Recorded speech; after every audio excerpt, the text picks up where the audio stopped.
And in the Impact segment tonight, sanctuary cities. President-elect Trump has promised to punish cities and counties that do not cooperate with federal authorities on immigration law.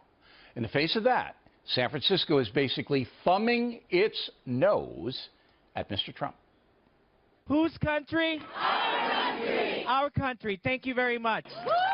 Reaffirming its reputation as the sanctuary city of all sanctuary cities, San Francisco is doubling down on its defiance of federal immigration law with a proposal to fund a universal deportation support system, legal assistance for illegal immigrants. We are proud to be a sanctuary city, and we're not only proud to stand up for that, but we're going to invest the resources needed to make sure that the 44,000 undocumented people who live in the city and county of San Francisco have, at a minimum, legal representation if they're taken into immigration court. President-elect Donald Trump has said he will deport convicted felons who are in the country illegally, and throughout his campaign pointed to the 2015 shooting death of Kate Steinle on a San Francisco pier by a repeat felon and multiple deportee. Critics of sanctuary city policy say making life easier for illegal immigrants leaves all Americans vulnerable. We've seen for the past 2 administrations at least encouragement to illegal immigrants. What we need to be sending is a message around the world, a message of discouragement to reduce the flow to our border. That'll make securing the border easier. I was a detainee. But former detainees say they deserve the same legal rights as anyone else, and that their lack of a lawyer turned their lives upside down.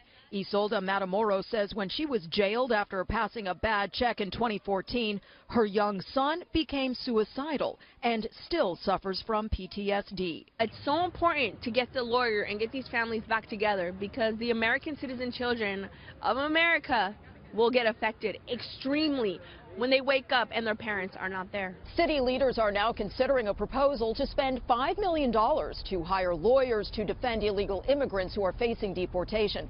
But eventually they will also have to consider which city programs will need to go, because President-elect Trump has also vowed to cut federal funding to sanctuary cities, and here that could total more than $1 billion a year.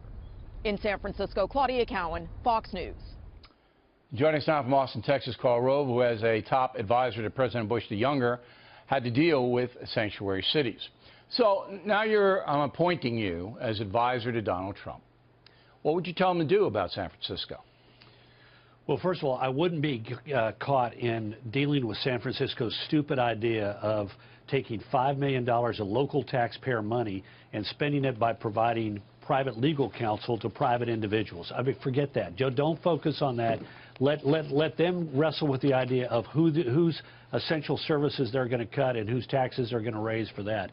I'd keep focused on the bigger, more dangerous problem, which is a growing number of cities, sanctuary cities, that have decided that the definition of a sanctuary city includes refusing to let the federal government know when they have an illegal in their custody who's committed a felonious act.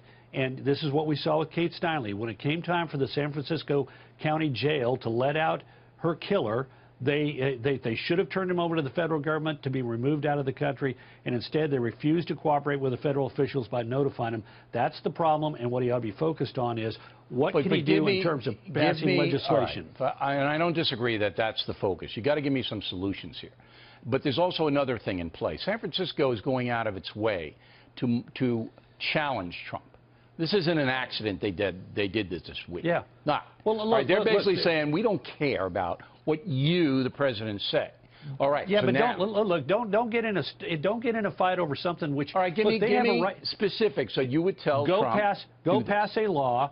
Go seek from Congress a law that allows, with cities refuse to cooperate with federal immigration officials by turning over violent felons who have been incarcerated in their city or county or state jails. And what's the penalty if they don't? Big penalties. Take a slice of every dollar that you give them under federal assistance. Sanction them financially.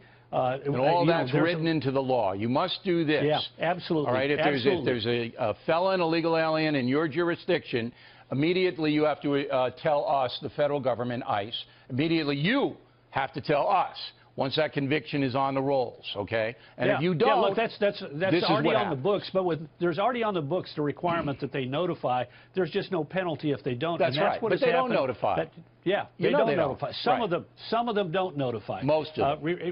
It used to be sanctuary cities were more benign, and No, but now they're very aggressive. Very aggressive. And it just is, it boggles the mind that a violent felon, somebody who has committed an act of violence against the citizens of that jurisdiction, they would not seek to keep that person away from them by turning them over to the federal officials and having them removed out of the country. It's an open border play. That's what it is. So you would not, see, I'm torn on this. If I were advising President-elect Trump, I say, you know, you have to make a statement here about San Francisco. You have to do something dramatic, just like the carrier thing, okay? And look, send a message. Condemn it, but the stronger message is pass a law that penalizes any city that attempts to follow. That takes a while. Well, you know what, though? He has limited tools to do anything other than mock San Francisco, and they'll love being mocked out there.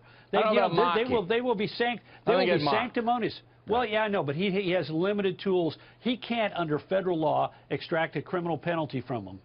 Now, he can't extract a penalty for them doing what they're going to do.